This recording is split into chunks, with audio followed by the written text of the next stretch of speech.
안녕하세요, 수험생 여러분. 오늘부터는 함수 극한에 대해서 배우려고 합니다. 쌤은 항상 시작점에서 강조합니다.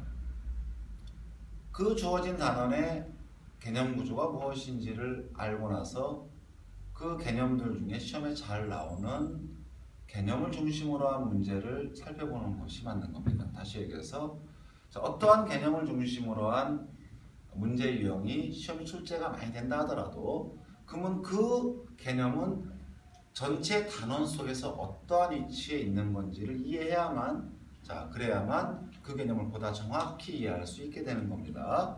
그래서 쌤은 첫 시간에는 늘상 그 단원이 갖고 있는 기본적인 개념 구조, 즉 다시 얘기해서 여러분들이 그 주어진 단원에서 무엇을 배웠는지에 대해서 한번 꼭 짚고 가려고 합니다. 정리입니다. 자, 오늘 함수 극한의 기본 개념 구조부터 살펴보겠습니다. 자, 우리가 함수 극한에서 무엇을 배웠죠? 자, 당연히 함수 극한 제일 첫 번째가 바로 뭐냐면 이 부분입니다. 극한은 함수와 수열 두 가지 파트에서 배웠습니다. 그렇죠? 근데 함수 극한은 수열의 극한과 명백한 차이를 보입니다. 자, 함수 극한에서 함수의 극한에서 극한 값이라는 게 도대체 뭐냐? 라는 걸 가져줄 때, 자, 함수의 극한은 자세하게는 개념 관계 설명하겠지만 그래프 위에 있는 점이 P가 한없이 움직이면서 그 주어진 점이 끝없이 움직여 갔을 때 함수 값이 어떻게 되는지에 대한 탐구입니다. 물론 함수 극한도 오른쪽으로 무한히 플러스 무한대, 왼쪽으로 무한히 마이너스 무한대도 갈 수 있는데, 자, 무한히 가는 개념은 수열의 극한에서도 이미 다뤄진 개념입니다.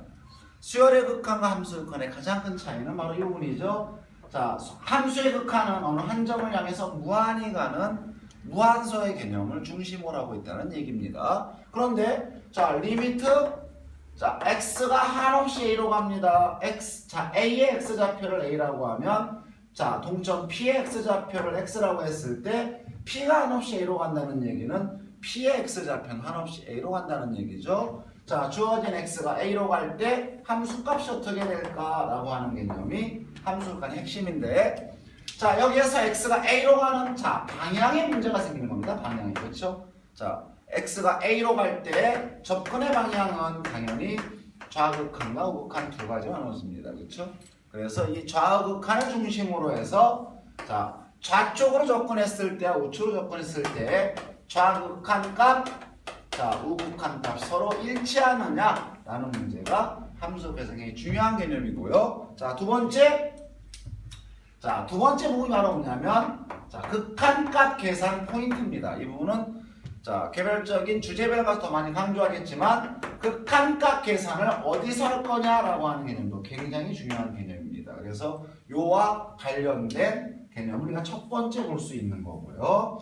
자, 당연히 두 번째는 이러한 이제 극한 값의 계산에 해당하는 거죠. 극한 값의 계산은 일반적으로 극한의 꼴에 따라서 우리가 분류하게 되어 있습니다. 그렇죠? 극한의 꼴, 무엇이 있죠? 수열의 극한과 공통되는 무한대분의 무한대꼴이 있고, 무한대 마이너스 무한대꼴이 있고, 이 부분이 이제 함수 극한의 가장 포인트에 해당하죠. 그렇죠? 함수 극한에서만 나오는 극한의 꼴이 바로 무한소분의 무한소꼴, 정확하게 우리가 지시한다면 0분의 0꼴 아닙니다. 무한소입니다. 무한소의 개념과 역시 구체적인 개념 강조에서 강조할 겁니다. 무한소와 제로를 의미하는 0은 절대로 같은 게 아닙니다. 그렇지? 그래서 읽을 때 꼭 무한소분의 무한소꼴에 읽어야 되죠. 그래서 계산을 중심으로 한 세 가지 꼴로 극한값 구하는 형태를 주로 우리가 배우게 되죠. 이렇게 극한값을 어떻게 구할 수 있는지를 배우고 나면 바로 세 번째 나오는 개념이 뭐냐면 바로 이런 부분입니다. 극한값이 이미 수렴하는 경우에, 그쵸? 그 주어진 극한에 포함되어 있는 미정계수 결정을 어떻게 하는지, 미정계수의 결정 이론이 그 다음에 이어져 나왔습니다. 그쵸? 미정계수의 결정 이론은 내용을 잠깐 살펴본다면은 그게 무한소분의 무한소꼴 어떤 거죠? 리미트 x가 a로 갈 때 fx분의 gx 이렇게 분수형의 점화식이 자 극한이 자 수렴하는 경우에 그쵸 수렴을 전제하죠 수렴 그쵸 수렴이 되어질 때 가장 중요합니다.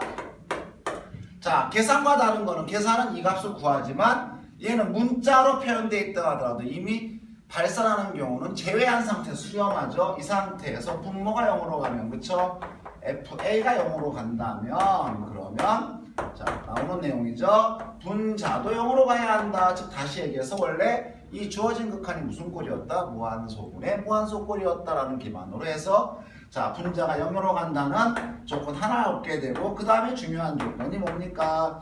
자 극한 값은 알파였다. 그치라는 두 가지 조건을 이용하면 자, 이 주어진 극한 속에 포함되어 있는 미정계수 두 개를 구할 수 있는 그러한 이론, 되게 중요한 이론이죠. 그렇죠? 그 다음에 두 번째 무한대분의 무한대꼴도 있었죠.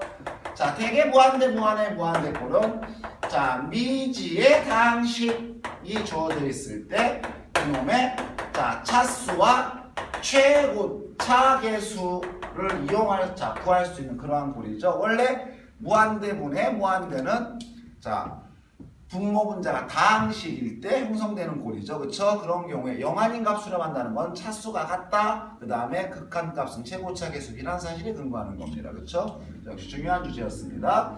자, 그 다음에 네 번째입니다. 네 번째가 자, 이와 같은 자, 우리가 극한을 계산하고 극한의 계산 형태를 수렴할 때 그 안에 포함된 미정계수 결정하는 걸 배웠을 때 자, 이러한 극한이 활용되어지는 거죠. 극한의 활용. 자, 특히나 자, 극한의 활용은 자, 이과 과정에서 가장 중요합니다. 이과 과정에서 상당히 많이 출제가 되어집니다. 자, 네, 여기까지 본다면 기본적 극한에 해당하는 거죠. 근데 자, 그 다음 배우는 우리가 다섯 번째 나오는 게 연속성의 문제입니다. 자, 여러분들 자, 우리 분명히 많이 듣게요. 연속성 왜 배우는 걸까요? 한번 생각해 볼 필요가 있죠. 제대로 연속성을 왜 배우는지 아는 친구는 그닥 없을 겁니다. 자, 보통 우리가 연속성의 문제가 왜 극한에서 나올까 정도는 한 번쯤 생각해 봐야죠. 자, 연속한다는 개념 자체가 그래프적 관점에서 보자면 그렇게 어려운 게 없습니다. 그렇지? 그래프가 절대 끊어지지 않고 이어져 있다라는 단순한 개념인데 자, 중요한 건 물론 정의는 따로 개별 강의에서 설명하겠지만 연속성에서 굉장히 중요한 게 이겁니다. 리미트 x가 a로 갈 때 fx가 fa다. 자, 우리가 극한값 구할 때 x가 a로 한없이 접근해 갑니다. 한없이 접근해 갈 때 그거의 극한값이 연속함수에서만 무엇이다 f라 쓸 수 있다. 이건 대단히 극한값 구하는 과정은 되게 중요합니다. 주어진 함수가 연속함수냐 아니냐에 따라서 자, 우리가 극한값은 함수값으로 바로 대체할 수 있느냐 아니면 좌극한을 따져가면서 하느냐를 판단하는 굉장히 중요한 요소이기 때문에 자, 연속성은 무지하게 중요합니다. 그래서 연속성은 정확하게 우리가 정의를 봐줘야 되고요. 그렇죠? 각각의 정의가 자, 우리가 세 가지의 그렇죠? 세 가지의 자, 구성 요소로 되어 있다는 거 모두 알고 있죠. 그렇죠? 함수값 일치, 극한값 일치, 극한값과 함수값 같다는 자, 세 가지 요건을 만족하는데 그 세 가지 구성 요소에 따른 자, 불연속 포인트를 우리가 보통 자, 배워야 한다는 거죠. 그렇죠? 그러한 이유 때문에 자, 불연속한 케이스를 살펴줘야 되겠죠. 자, 이런 거 세대도 배웠고요. 맨 마지막 여섯 번째가 좀 어렵습니다. 요게 최근 경향입니다. 최근 한 5, 6년 사이에 자, 엄청나게 나오는 문제입니다. 그렇죠? 연속함수의 성질 문제입니다. 자, 얘는 자, 연속함수의 성질. 자, 연속함수의 성질입니다. 일반적으로 연속함수 성질이라는 거는 원래 이런 얘기죠. 연속함수와 연속함수를 더하거나 빼거나 곱하면 그렇게 만들어진 새로운 함수 연속입니다. 그렇죠? 또는 연속함수와 연속함수 합성의 연속이죠. 근데 대개의 경우는 불연속함수의 케이스를 예를 들어가면서 자, 상당히 어렵게 구성되는 자, 심리형이라고 보시면 됩니다. 자, 이제 그러고 나서 마지막으로 우리는 중간값의 정리를 배웠습니다. 그렇죠? 일반적으로 중간값 정리는 자, 출제는 그닥 자, 되어지지 않기 때문에 간략하게 처리만 하면 된다고 볼 수 있습니다. 이렇게 크게 보자면 7개 정도의 자, 기본 개념군을 갖는다고 볼 수 있죠. 자, 이런 개념 속에서 실제 시험의 출제를 잠깐 살펴봐야 되겠죠.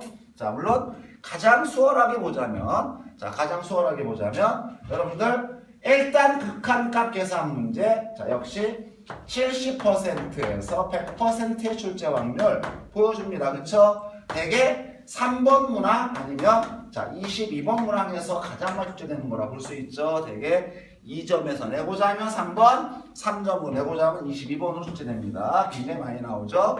이런 경우는 만약에 실수하면은 등급 받기가 상당히 어려워집니다. 자, 첫 번째, 자, 중요한 요소라 보시는 거고요. 자, 두 번째, 자, 바로 이 부분입니다. 극한값 계산과 관련된 문제에 대해서죠. 자, 이 극한값 계산은 방금 얘기했듯이 연속성과 뗄래야 뗄 수가 없는 관계입니다. 최근의 신경향 문제죠. 자, 연속하지 않은 함수에 대한 예에서의 자, 극한값에 대해서 묻는 문제는 바로 이렇게 이어집니다. 어떻게 해요? 연속함수의 성질과 이어져서 출제가 되어집니다. 이런 문제는 자, 최근에 나온 지가 4, 5년밖에 되지 않은 신경향의 문제고 역시 최근 문제 보자면 70에서 100%의 출제 확률을 보여줍니다. 자, 쌤은 아마 이 두 가지 관점 중에서 자, 극한의 계산 문제는 굉장히 수월한 문제이기 때문에 자, 극한값 계산에 있어서 연속성의 자, 중요성과 연속함수의 성질을 중심으로 강의를 구성해 갈 겁니다. 자, 물론 여기에서 자, 연속성에 대한 얘기 다시 강조해서 해줘야 될 거고요. 다만 자, 우리가 주의하실 부분, 이 부분은 이과 학생들한테만 한정된 겁니다. 이과 학생들 자, 극한의 활용 특히 자, 삼각함수, 그렇죠? 삼각함수 극한의 활용 문제 최근에 70% 4배 출제 확률을 갖는 굉장히 중요한 문제고 자, 4점짜리로서 어려운 문제 구성을 갖고 있다는 거 꼭 알고 계셔야 됩니다. 이런 거에 주목해서 쌤은 자, 이후에 진행될 기본 강좌는 자, 시험에 출제가 잘 되어지는 자, 적중 문제 중심으로 이루어질 거고요. 그 중에 자, 극한값 계산과 연속의 문제, 그 다음에 활용 문제 중심으로 개별 강의를 진행하도록 하겠습니다. 자, 여러분들 개별 강의에서 다시 봅시다.